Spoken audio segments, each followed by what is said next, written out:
Selamat malam abang dan kakak. Perkenalkan, nama saya Diska Theodora Pakpahan dengan ujung NIM 055 dari kelas N1. Di sini saya akan membuat video laporan sistem informasi geografis yang berjudul Data Sistem Informasi Geografis dan Sumbernya. Sebelum itu saya akan menjelaskan apa itu sistem informasi geografis atau SIG. Sistem informasi geografis atau SIG itu adalah sebuah sistem yang didesain untuk mencatat, menyimpan, memanipulasi, menganalisa, mengatur, dan menampilkan seluruh jenis data geografis yang juga dapat diartikan sebagai sistem komputer yang memiliki kemampuan untuk membangun, menyimpan, mengelola, dan menampilkan informasi bereferensi geografis. Nah, data yang kita pakai itu adalah data spasial, di mana data spasial ini dianggap sebagai bahan baku utama dikarenakan data spasial adalah data yang berorientasi geografis yang didukung oleh beberapa titik koordinat dan ketinggian elevasi, sehingga data spasial ini dapat menentukan lokasi dan pola permukaan tertentu. Berdasarkan formatnya, data spasial ini terbagi menjadi dua bentuk, yaitu data vektor, di mana data vektor ini merupakan bentuk permukaan bumi yang direpresentasikan dengan ukuran ataupun dengan kumpulan titik yang berbentuk garis dan kumpulan garis yang membentuk poligon atau garis yang membatasi area berawal dan berakhir di titik yang sama. Kemudian itu ada data raster, di mana ini datanya berbentuk ataupun terbentuk dari beberapa klik, sehingga pada data ini objek geografi direpresentasikan sebagai struktur sel grid yang disebut dengan pixel. Adapun sumber dari data spasial itu adalah dari data spasial primer. Ini diperoleh langsung dari pihak pertama, di mana pada umumnya data ini diambil atau direkam untuk menentukan tema dari data tersebut. Misalnya pembuatan peta ancaman banjir, ataupun pembuatan peta persebaran batu bara, ataupun beberapa titik koordinat yang singgapan batu bara gitu. Kemudian itu ada data spasial sekunder, di mana data ini itu diambil dari pihak ketiga yang pada dasarnya ini disediakan dari pemerintah ataupun swasta, dan biasanya ini itu untuk peta rupa bumi Indonesia.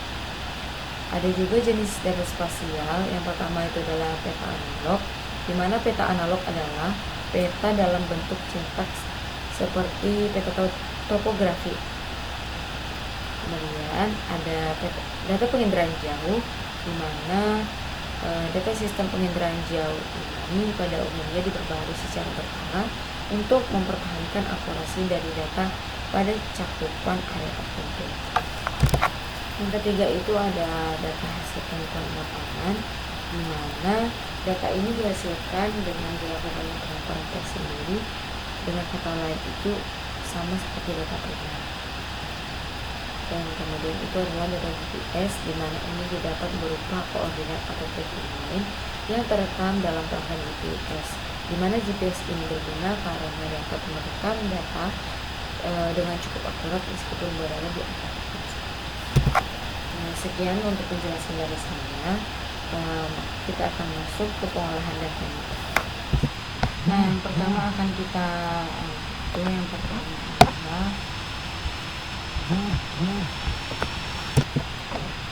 adalah itu adalah kita masuk ke USB Explorer.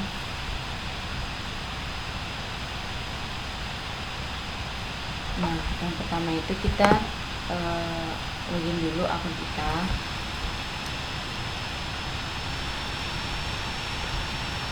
Nah, untuk cara kita mencari itu yang pertama di sini kita ubah ke Tag and Go. Nah, untuk ini kita bisa mengambil Tag and Go-nya, terserah, nanti kita lihat aja dulu. Terus kemudian ini buat juga dari tanggal 3 sampai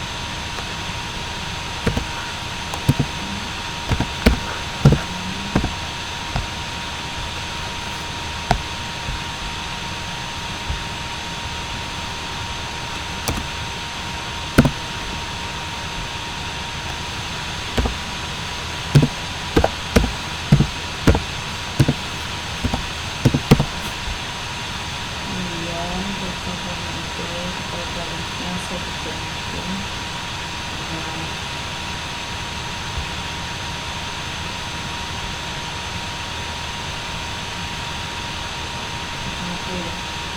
kemudian kita dapat save, kita pilih ke bagian WhatsApp, kemudian ke user collection ke level 2 kemudian konsep level 1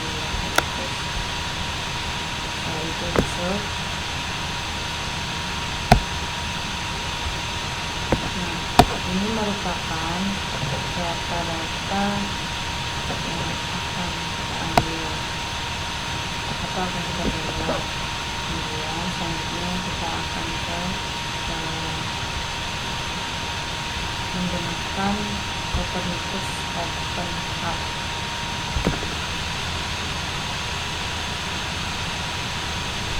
Nah, pertama itu kita buka yang Open Hub,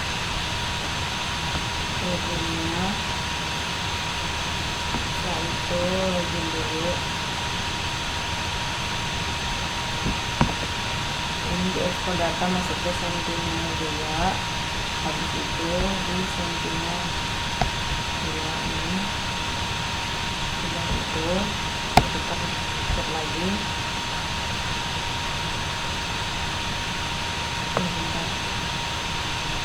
Nah,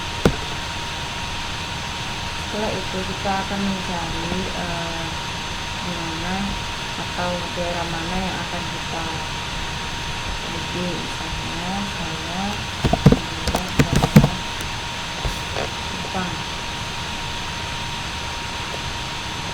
Setelah kata ini kita kasih rectangle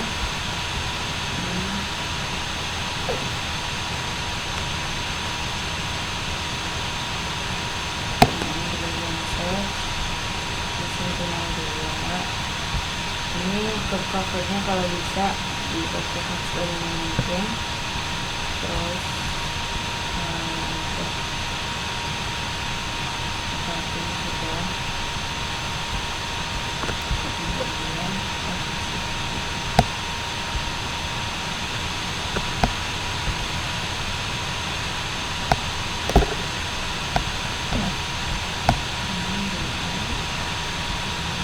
habis itu kita klik search.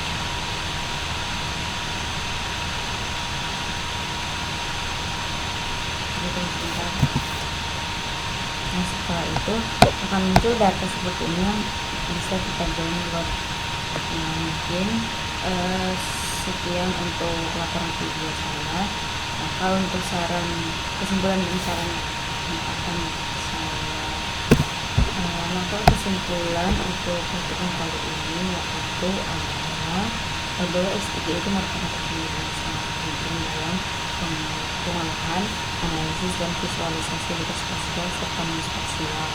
Dan untuk sarannya mungkin pada tahun 2023 semoga bisa lagi agar waktu itu dapat berjalan dengan baik dan etika asisten lebih lambat lagi saat menjelaskan atau mekanisme dari platform tersebut. Sekian dan terima kasih saya ucapkan selamat pagi.